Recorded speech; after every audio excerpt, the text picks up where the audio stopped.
এটা কি? খাল খাল ছাগলের খাল, চামড়া। আমরা আচ্ছা, এটা পোড়াইতে হবে। এটা এটা কি ঠ্যাং? এটা ঠ্যাং এগুলো কি পোড়াই খাবেন নাকি রান্না করবেন? এটা এটার মধ্যে এমনি খাইবো মদ দিয়া? আর এই মাংস কি পোড়াই খাবেন নাকি রান্না করবেন? এটা কি উপলক্ষে দাদা? পূজা? কি পূজা? মানে জটতর হলে মানে মানুষ করে কি জটতর হলে মানুষ করে জ্বর হলে মানুষ করে। ওটা পূজাটা কোথায় দিচ্ছেন? এই যে এখানে? এখানে আর এই পূজার নাম কি দাদা? গঙ্গি পূজা। হ্যাঁ, গঙ্গি পূজা এগুলা গঙ্গি।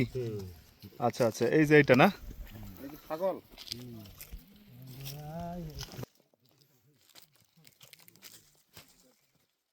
এই হচ্ছে সেই গঙ্গি পূজা।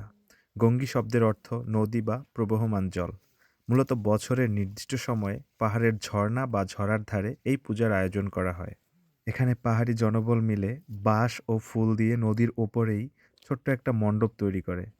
একটাই লক্ষ্য, প্রকৃতি দেবতাকে সন্তুষ্ট রাখা।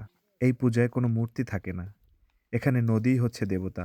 বিশ্বাস করা হয় গঙ্গি পূজা করলে জলবাহিত যত রোগবালাই আছে তা থেকে রক্ষা পাওয়া যায় এবং ফসলের ফলন ভালো হয়। পূজার প্রথমে মন্ত্রোচ্চারণের মাধ্যমে জলদেবতাকে আহ্বান করা হয়। নদীর শান্ত প্রবাহ ও ধূপের ধোঁয়া মিলে এক আধ্যাত্মিক পরিবেশের তৈরি হয়। কেউ কেউ আবার গঙ্গা দেবতার নামে পাঠা বলি মানত করে, তাই এখানে গঙ্গা পূজার সময় পাঠা বলিও হয়ে থাকে, যেটা এখানে হয়েছে।